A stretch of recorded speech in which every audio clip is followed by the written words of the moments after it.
Hey everyone, welcome to our Maven Lightning lesson. We're going to distill the 4 reasons why managers fail and how to avoid them. And joining me is Marsden, who will give her intro shortly, but great to have you here, Marsden. Awesome, Jason. So excited to do this with you. Fun. And there's a fifth one. So this is going to be fast, concise, to the point, and at the end we'll open it up for Q&A. Just type it in the chat, or if you want, you could raise your virtual Zoom hand and ask us live. So let's fly through this. You're looking at my screen. If you can't see it, let me know, but I think it's there. So let's go. All right, quick intro. My name's Jason. I'm the Chief Operating Officer at Level Up with Ethan Evans. He's a retired Amazon VP. I'm ex-Amazon. I also did a crazy thing, joined a startup founding team, raised $8 million on a seed round pre-product with PowerPoint deck. This was the ZERP era. Before that, I was at IPG and Density Aegis, managed teams as small as 2 people, and then 40 plus people with a couple directors. I also act as an advisory board member and mentor specifically to startups because I like to do it. All right, Marsden, go for it. Hey guys, Marsden, or you can call me Mar. Jason and I have some parallels. Together with my husband Dave, we co-founded the Management Accelerator to build that class about like how to lead, sort of the course that we wish we had when we'd been promoted. Lots of X's here, but very grateful to have started my career at Goldman Sachs, learned a ton, wanted authentic sales experience, and was lucky enough to work at Google for a period of time. To be honest, took a career break to be home when the kids were extremely young and then built my own book of real estate business. But for those of you on the call that were like, hey, I've always wondered about starting my own thing, that was Dave and I for a long time. And we've been building and teaching here for about 3.5 years. I love it. From big companies to solopreneurship. Okay, the 4 factors: self-awareness, two-way empathy, unproductive relationships, and absence of goal alignment. There is a new 5th one that we'll add. It's AI misalignment. I actually pulled this from Marsden and Dave, so it's fairly new data. Okay, why is this important?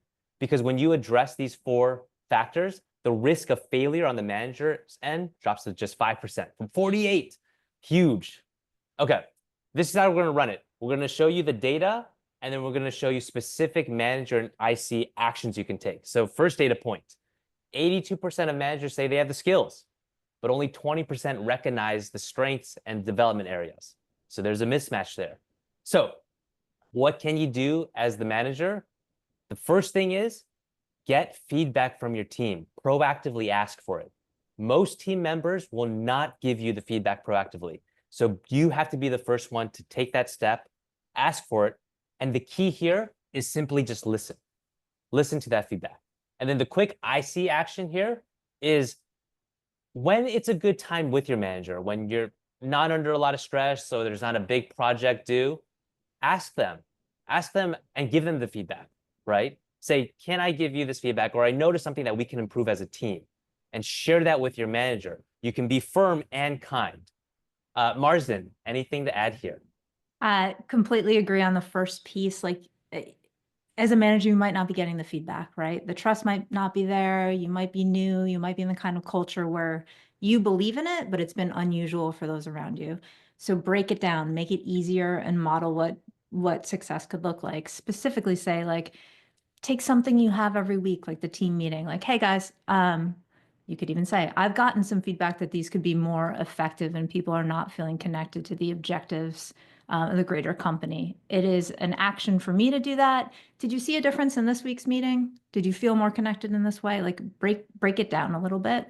And the IC can learn from the same thing. If I just say, hey, Jason, like, how am I doing? Jason's got a million things on his mind. Try to break it down and tackle it specifically. The specificity part is really key because, yeah, if you ask too broad, you might get anything. So that's a great point. And the other piece that I want to build on what Marsden said was if you host weekly business reviews or team meetings, add that section towards the end. Because if you're the first one, let me take a step back. Feedback is a gift, yet most people don't give feedback because sometimes they're scared. Now, if you are the manager, if you show that you're open to feedback and that you'll close the loop and action on it, you'll start receiving this gift more and more.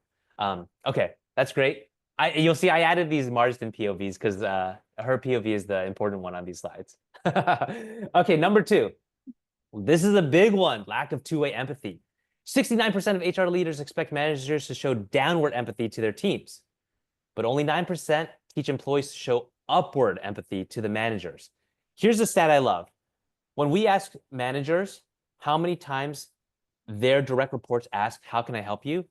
No joke, 90% plus of them say never. So here's the action. I'll start with the IC action actually here. Raise your hand and ask how you can help your manager. You will stand out just by doing it. And the step after that is whatever they say, just do it and get it done. This is the micro trust building that you do. Okay, going to the manager action. What can you do as the manager? Number one, start the conversation, right? This goes back to the first point actually on getting feedback. But the other piece is create a work with me document. Make it very clear how you like to communicate, how you like to be communicated to. That could be, email me with these headlines when it's important, subject lines, or Slack me when it's this, or text and call me when it's this urgency level, right? You want to break down the ambiguity. And also, the other work with me is, it could be, I trust you to escalate or to ship these things for these types of work. Because knowing when to escalate is a challenge that many direct reports have, because sometimes they think it's weak. So if you tell them when it's appropriate to escalate, it helps with their judgment. I'll stop there. Marsden, anything on your side? Oh my goodness, that I gotta click into the escalation thing because I thought it was such a failure as a wanting to be a high performing IC and a very an environment that valued being independent, right? But then I was kind of suffering in silence, whereas if I had felt comfortable, like I could have unlocked it and been on to the next 3 projects, right? So I think there's a difference between saying like throwing up your hands and thoughtful escalation, which is I was tasked with this. I understand it to be that. I am stuck on this thing. It's an excellent way to show ownership and get thoughtful help. Um, one one idea on empathy, I think it's a huge word, right? That can be rangy things to people. I love that Jason broke it down and like, how can you work with me? We teach it as a personal user manual, right? Like make the implicit explicit. Think about how many hours you spent when you were new on a team guessing like, oh, does Alex prefer Slack messages or does he like long emails? Does he need data or is he better with a story? Should I be booking time? Or is that seen as like not being respectful of his time? So just like accelerate them to winning, even on those littlest things. I think that's huge. On the IC piece, people will say like, oh, I need help managing up. Okay, well, that takes a lot of forms. Like, what is your manager's love language, right? How do they transact? How are they graded? And then we ask the question like, hey, are you aware of the full breadth and depth of what the manager is looking to achieve? Most people say, oh no, I've never asked. Right. So there's an assumption that really what is central to you is 90% of their plate, and that might not be true. And it could really open the door here to what Jason suggests is like find a way to be helpful, but don't assume you know the full breadth of what they're trying to solve. Yep. And Marsden, you said accelerate your team's winning. I just love that term. In terms of the work with me document, there were 2 that I've seen that I would rate as excellent. Number 1 was by Claire Hughes Johnson. She's used to be, I think she was ex-Google. She used to be CEO of Stripe. I learned about it in Alad Gill's book, High Growth Handbook. So she wrote a pretty famous one. And the other was Chi Chu's. He was an ex-Amazon VP. I think he's the CTO of Zapier now. But he just broke it down very clearly, including a section on how do you sell something or propose something to me? Right? He wants the recommendation, the data points, these FAQs, and always answer these questions. And that just, awesome. It takes the guessing work out of his team, right? So, yeah. So you can use those 2. I know Claire Hughes Johnson, that one's public. So just Google that one, work with me document, you'll get that. The other one I'm not too sure about, so we'll skip it for now. I think it might be buried in a Twitter thread somewhere. We could probably dig it out, but yeah, don't overthink it. And by the way, a great hack is someone you've worked with a long time. Have them read it, and they'll be like, "Oh, actually, that's aspirational. You're more like this." Yeah, that's a good point. Yes. Okay, number 3, unproductive relationships. 71% of employees feel their managers have adapted their interaction style to hybrid work. Okay, but only 40% feel interactions with their managers produce useful outcomes. Okay, so the inputs are there, but the outputs may not be. So what do? Okay, as the manager, the key is to work closely with your team on their goals and then just show that you're investing in their progress, right? The number one step, so if you're the manager, you're in a good spot if your direct report is very clear on their goals and they tell you what you want. I want to get promoted by this timeline, and I'm going to do these 7 actions. That's proactive. But if you don't have that type of clarity, get it with your direct reports. Get it in the one-on-ones. Have a section in a one-on-one, your direct report owns the agenda. But you can prompt them to say, hey, I want to spend the last 15 minutes to understand what are your career goals and how can I help you with it? Does that mean getting an external coach? Does that mean taking a course, etc.? The IC action, it's the flip side. Be very clear on your goals and don't assume that your manager already knows it. Never assume that. Your manager's busy. They're managing you, your peers. They're upwards to their boss, to the business, etc. The key here, make it one click easy for them. Marsden mentioned this earlier, but you want to go in and say, this is what I recommend. Here's some quick data points. What do you have to build on? Right now, your manager has something to build on. You don't want to go in there and say, hey, manager, you're the know-it-all, be-it-all. Can you tell me what to do with my life? That doesn't fly. Okay, I'll stop there. Marsden, what are your thoughts? Well, I'm obviously stealing one click easy. Well stated. Everyone has a different approach to one-on-ones. I want to talk for a second about the spotlight effect. When it comes to something like your promotion, the career opportunities you have, I'd like to think of myself as a highly logical person, but if I'm being honest, there's always some emotion in that, right? And so how do you ensure you're being clear and actually hearing what's being said to you about your career progression? Whatever your style is, having some sort of dashboard you come back to as the IC when you're in your one-on-one is hugely powerful, right? And in what we teach and model at the bottom are those high-level goals. Like, you're going to go through the main points of the meeting, but it doesn't hurt to be like, oh, hey, as we've agreed, like I would like to be on track to be promoted in 9 months. You laid out these things. I feel like I'm tracking here, maybe a little behind here and tracking here. As we've agreed is a pretty powerful thing to be able to lean on, right? Like it's written down, and it isn't as nebulous, because I think a lot of disappointment comes from expectations being misaligned on where you are in that stack. And yes, I agree. The manager's you've got to ask, but having that document is just going to help the leader be focused and avoid disappointment and frustration. Having lived the bad side of it, it was definitely a hard learned lesson to be more clear about where I stood. And I would say from the IC perspective, when you're going to your manager, you want to structure it as a win-win deal almost. I usually say Ethan makes deals like Simone Biles does backflips, right? Making deals that align on both of your goals is a win-win for everyone. So if your goal is to get promoted, think about how that could also spur your manager's career as well, right? A big point is, now your manager doesn't always have to get promoted for you to get promoted, but if your manager promotes a top tier employee and you do well, it shows to leadership that your manager can develop top tier talent. And that's a big part of big leadership, right? So be clear with that on your manager. If you cannot answer what your manager's goals are, you're already misaligned. So figure that out.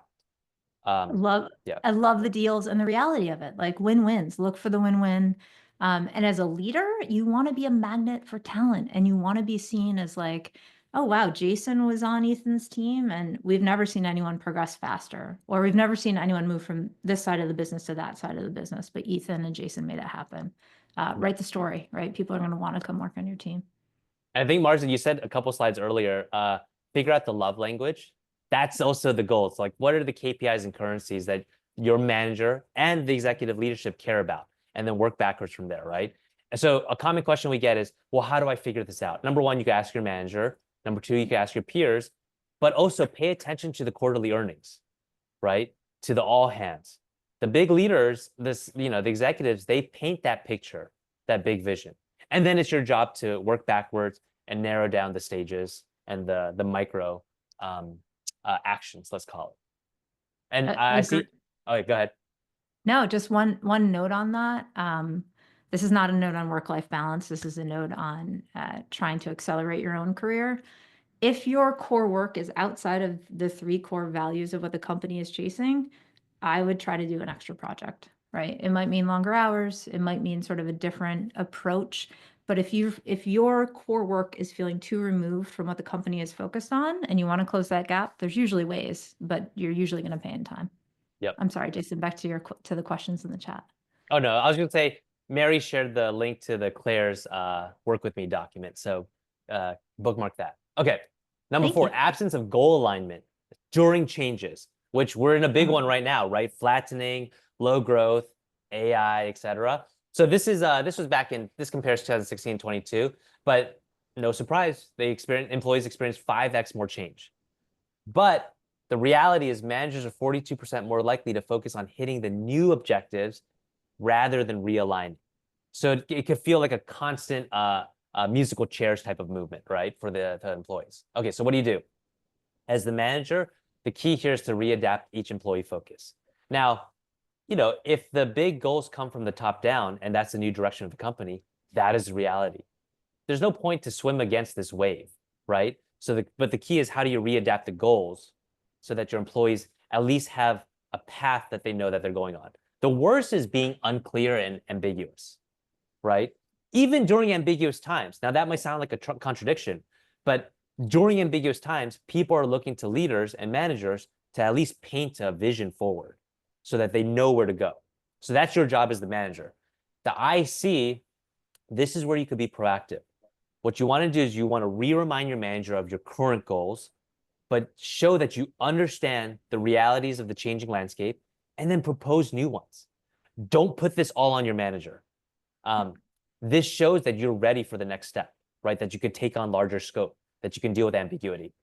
Marsden, what are your thoughts here? Awesome. In times where there's rapid change, you cannot restate what you know enough as the leader, right? There's a lot of whispering, there's a lot of uncertainty, there's a lot of, oh, I'm hearing this or this. I think it's a time to really be, whether you're updating the team even daily, like, here's what we know, here's what we don't know, right? Have your voice. It's an awesome chance to build off of authenticity as a leader in times of uncertainty, right? Absent your voice, the void will be filled by whispers and rumors, right? So I think a mistake I made was that I would wait to have perfect information, but there was a real cost to that. So on the manager side, that's where I'd be. A larger theme on the IC side, a lot of people would say, I'm a fantastic problem solver. This is a problem, right? Like, bring your problem set skills to bear. You might say, well, oh, I've been so far along on X, or the goalposts keep moving here. Do everything you can to attack it like a problem, right? And bring solutions. You could be wrong. Your manager could actually say, like, oh, I need you focused over here, but this is just another problem to solve.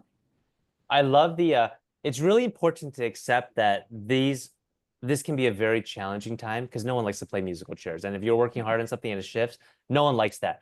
But the key is you need to show that you have the discernment and judgment of the realities of the changing landscape, right? Remember, the big executives, they're paying attention to the macro environment, policy changes, global updates, et cetera, and they're adjusting based on that.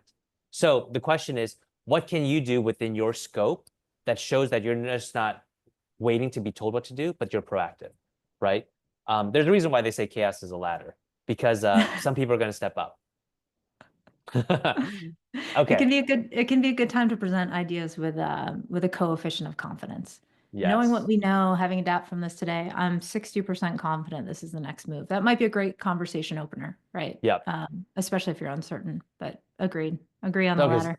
So this brings us to the next big wave change, AI misalignment. So this data, 91% of managers encourage their teams to use AI. No surprise, but only 15% of them use it themselves. Also, no surprise, right? So what can you do? Managers, block dedicated time on your and your team's calendars to actually use the tools. It doesn't really matter which tool you decide to use because they're all very good right now. The key is osmosis, to do it yourself. And the key, I wrote forcing functions here, right? Put it in your WBRs, put it in your MBRs, put it in your quarter QBRs. It could be a section. How are we using AI for this? Or how did we use AI for this? Or what are we overlooking in AI, et cetera. But you want to use forcing functions with your teams. I see. This goes back to the earlier data point. You want to be the go-to expert and teach others, right? This is piece where you can be seen as a change agent that knows the tools and technology better than your executive leadership. You probably do because you're using it. Now, the key is, can you build the trust in them that you are the expert and can teach it? So host workshops, host lunch and learns, show how it's, raise your hand and say, hey, manager, our WBR doesn't have an AI section. And I recommend we add XYZ. And I'll lead the first two to set the tone for the team. That's how you do it. Okay, Marsden. Oh, hard act to follow. I couldn't agree more. I'd say for me, and I think in general, it's amazing to spend a lot of time reading. At some point, it's virtuous procrastination. When it comes to AI, like you have to have your hands on the keys. So if it feels intimidating on a certain type of problem, use it for something personal. Use it to plan something you're interested in. Use it to research something. I'm now catching myself as a habit builds, and I'm like, oh, I have these disparate data sets, and I want this point of view and XYZ. How would a system attack it, right?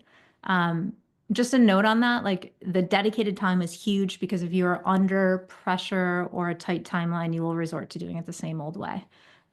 So creating time to play is huge.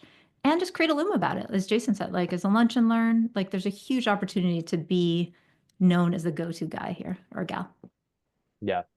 Don't, I know someone in Fang, and this person hosts weekly 30-minute AI workshops, kind of like office hours, but they dive into a very specific work problem, or they have people bring real use cases to them. And this person shows how they use AI to solve it. And Awesome. this person was candid. They said some weeks it hits and everyone's like, oh, this is amazing. And other weeks it's like, okay. But the key is to put in the reps, because you do this over a course of a year, 2 year, and you develop the reputation and the reps to do it. This person is known as the go-to AI expert in their org of over 600. Wow. Yeah. So whenever the VP, or when they have an executive meeting with the VP and it's something about AI, they always pull this person in, because they say, yeah, well, I'll use this tool for this, and this is what this tool says, and then we can use blah, blah, blah. Anyways, that's one way to use it. Okay. I forgot our courses. Marsden, why don't you could talk about your course first. The next program coming up for us is a month-long accelerator. This is for a more experienced leader. We'd say at least 5 years of experience leading teams.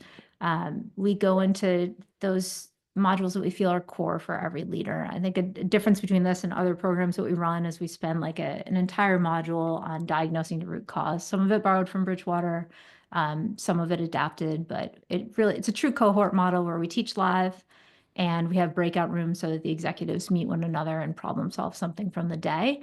And on the heels of the added fifth theme from today, we've woven in pieces from AI, right? The principles are learned from managing teams, but we can accelerate you building your system through prompts. Yep. And then ours with Ethan starts in 2 days, stuck at senior manager, breakthrough to executive. Awesome. So if you're that level and you want to know what it takes to get promoted and the expectations at the next level, this course could be for you. We've also added an AI module. It's called Leading AI Adoption and Application at this level. And it's Awesome. really about one of the fastest ways to get promoted is being a change agent. And right now, fastest way to do that is AI. So I'll leave it there. I'll put the links in the chat afterwards. But let's go to live questions. If you want to raise your hand, we'll call on you. If not, we'll just take questions in the chat. Okay, Diana, come off mute and ask your question. Hi, yes. So going back to the goal setting, how soon after you join a company should you start talking to your manager about a promotion? Assuming you already have a lot of experience in that particular role. Yeah. Okay, I'll share my quick 2 thoughts and then Marsden, build on it. Sure. Yeah. The first piece is, within the first 90 days, I would look to, the number one goal you want to do is establish trust and credibility with your manager and your manager's peers and your peers. So I would look to do that first. And then I would ask my manager point blank, how am I performing? Well, okay, I was going to say you can ask your manager for the peers feedback, but just do a 360 peer feedback. And you can ask your manager to ask their peers to give you that feedback, right? You want candid feedback on how you're performing, And then you probably want to take a few projects that are at the next level. And when I say a few, probably 2 to 3 at least, and deliver on them. So that's where it goes beyond the 90 days because those cycles could take longer. But that's my short answer. Marsden? First of all, I love the question, love the ambition. The models of success I've seen best, especially when someone's new, is to come in and start to just immediately become like just so incredibly valuable to the team, right? Like handle your scope of work excellently, endeavor to make those around you better. And then I would accelerate to, as Jason highlighted, like those relationships with your peers. And those might become sort of more interesting projects to you. But I would truly, and I'm kind of internally competitive, but I'd be a bit heads down about excellent performance and communicating that back before I'm like, hey, I want to be at the next level. You might not have great visibility on just exactly what the company values at that next level, and I wouldn't want it to hurt your brand as far as coming in and just crushing it. But I would bring that same energy you had in the question to just like insane performance in the first 90. Yeah. Okay. Dion, so I like numbers. I'm going to try to do a very quick number list. Number one, look for a quick win. So try to take on the dirty work that no one wants to do, or the work that's been left undone because no one wants to do it, and just get it done. Show everyone that you're someone who can roll up their sleeves and get it done. Then number two, work on the projects that your manager gives you and deliver them at a high level. Build the trust quickly. Number three, I would say try to help your peers with something so that they know that Dion is someone that they can lean on and trust. And number four, work with your manager to see, is there something that you can help with your manager's peers teams? You've already established a trust with your peers. Can you do it with your manager's peers and their teams? That's the cross-functional alignment. And then repeat that cycle, but just do it on a bigger scope. That's when you use the magic loop, right? Tie it back to your promotion. Yeah. Okay. Right. Thank you. Yeah. I'm gonna go back to Alex had a good point or a comment. I'm constantly working on balancing giving too much information with not giving enough. It's such a fine line. My quick answer to that is, Alex, what you could do in executive meetings, because they're impatient and they have their time is important. State the most important fact up front, make your point, and then end it by saying, if you want more details, let me know. Just do that. Marsden, any thoughts there? Super strong. We've actually adopted pieces of what we're teaching because senior leaders we talk to are like, if you could teach my team one thing, you would teach them the difference between a summary and a synthesis. So that same idea Jason said, of leading with like what is the headline or what you recommend, and saying like, I have the supporting data behind me, right? Where a lot of us are in data run organizations. But as opposed to that, like, here is all of the information. What do you think? It's here's the headline. Here's what I recommend. But I want to make sure we're hitting, because your question, Alex, could go in a few directions. Is that helpful when we're talking about conveying an idea? I was actually talking about talking to the team about giving them enough in context to be able to be successful, but without burdening them with some of the stuff that doesn't, not that they don't need to know, but like they just don't need to worry about at the time. Thank you. So let's bookmark what Jason and I said. Let's come back to team dynamics. Hopping in as maybe an IC on your team, I was always hungry to know a little bit more. So if you think that you have 10 meetings per week on like higher level topics, and it might be very easy to forget how little they're hearing.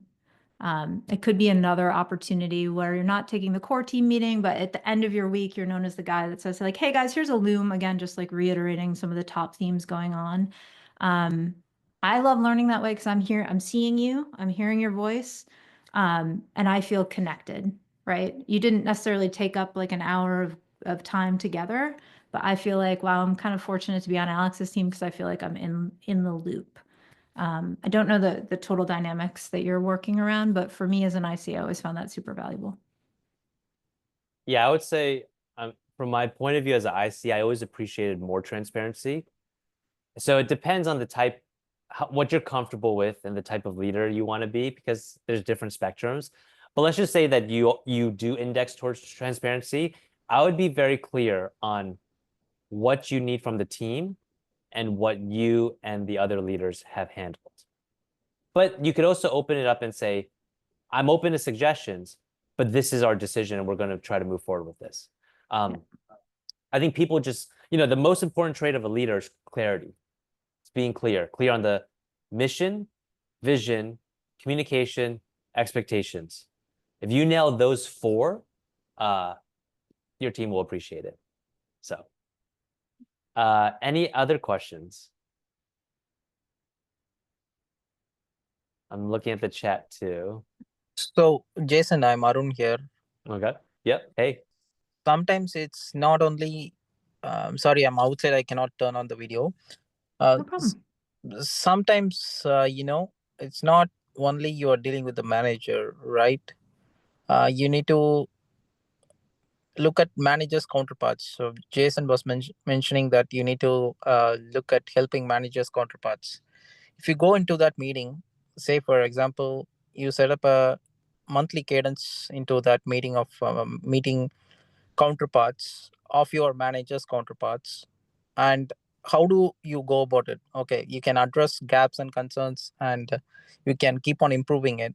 But how do you state that? Okay, these are my numbers. This is how I did help your team, and just not bragging, but at the same time letting them know that these are my numbers. This is how we did achieve our shared goal.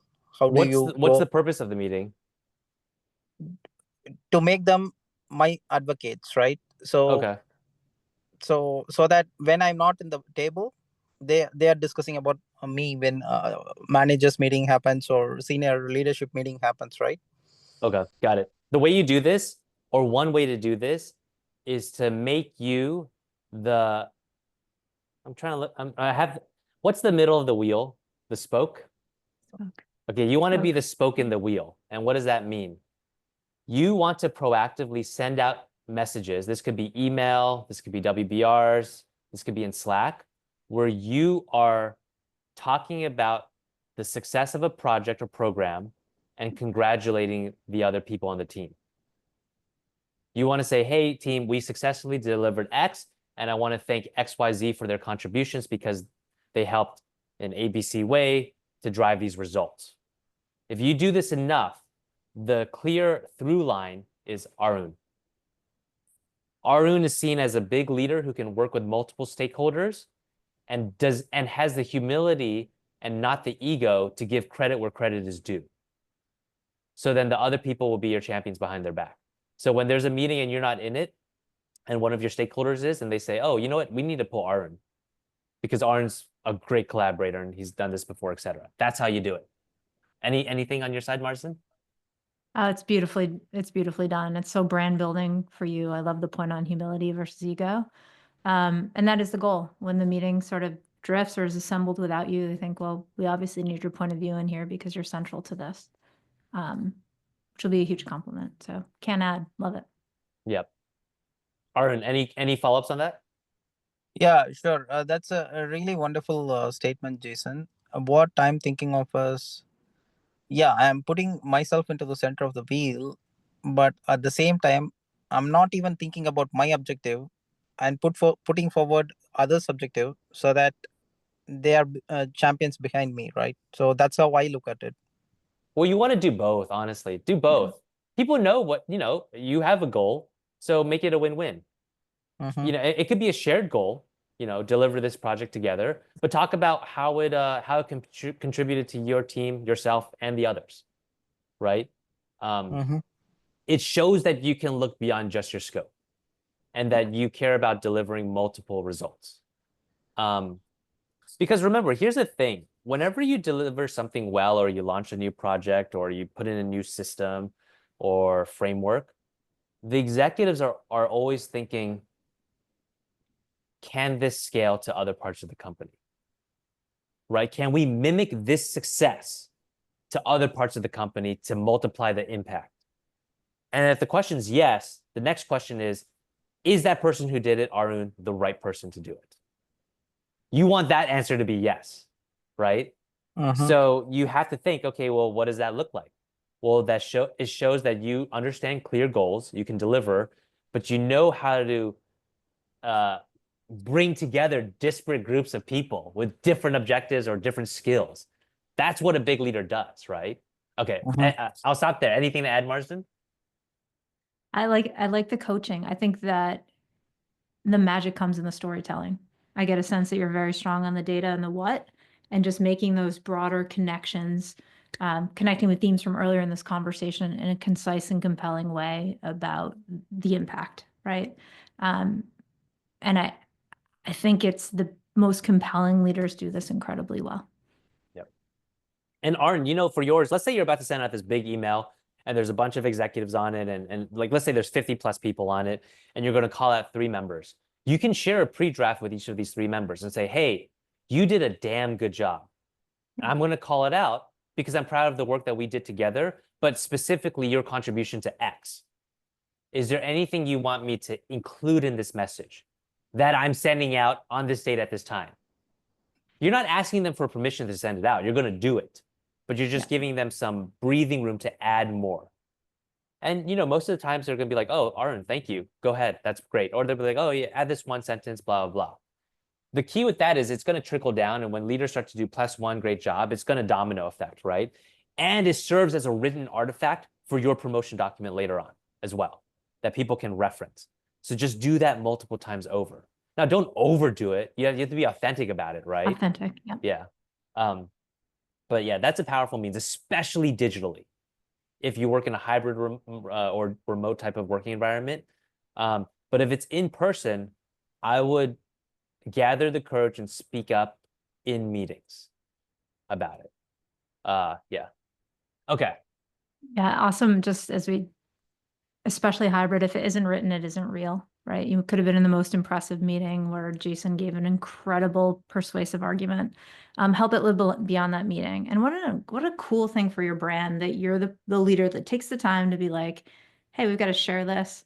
And I'm going to give you a preview on it in case I'm missing a slice or misrepresenting a piece. There isn't enough of this. Like, honestly, there aren't enough compliments. And I think that'll set you apart.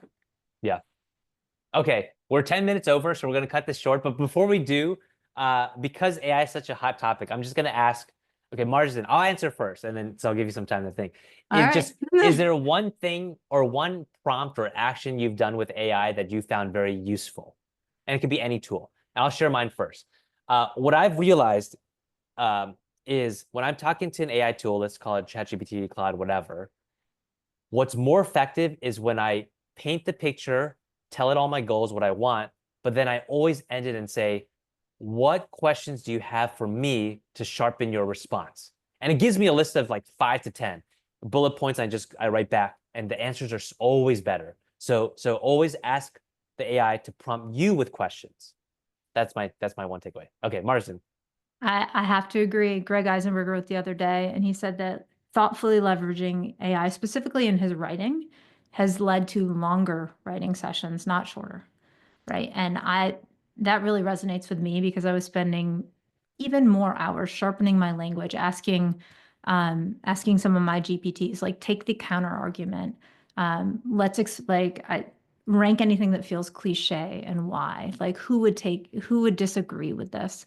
I'm writing for high performing teams. Like, how would your advice be different in that regard? So it's this, you have tireless interns surrounding you, right? Like, just an immense line of them to make you sharper. So it has been that, Jason, to not just be wowed by the results, but to really kind of push it further on as a thinking partner. Just one example. I love the using it as almost like a devil's advocate or counterpoint. That's a really good tool. At Amazon, there's a section called rude FAQs. There's the FAQs, but sometimes people tell it rude FAQs, and it's the real, the harsh, candid questions you might get from a customer or an internal review. But those are important. You want to be prepared for rude FAQs, not be caught off guard for them. So yeah, AI is a great tool for it. Oh my goodness, that is an awesome framing for so much coaching, just so you don't stumble when the questions come. Like, very well said. You know what I have to do better on is, and I would say Jeff Bezos is really good at it, is turning complex ideas, but titling it very pithy.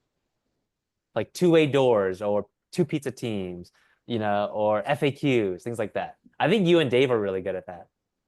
That's kind. I've enjoyed that writing style and try to emulate it. And a lot of my iterative work, because also your GPTs can forget, you can have constants, you can pull them back. Hey, reminder, I like to speak in an actionable education style that's concise. No, more concise. No, not cliche, right? So it really does become a dialogue. But guys, I'm learning a ton. Like, I really feel like that playful time with it accelerated my writing and my efficiency in a real way. Yep. Osmosis and then teach it to others. All right. And then with that, we'll let you all get back to your busy schedule. And thank you, Marsden, for joining. Jason, appreciate you so much. Guys, thanks for taking the time. It says a lot about leaders that use their free time to get better. So lovely to meet you. All right. Bye, everyone.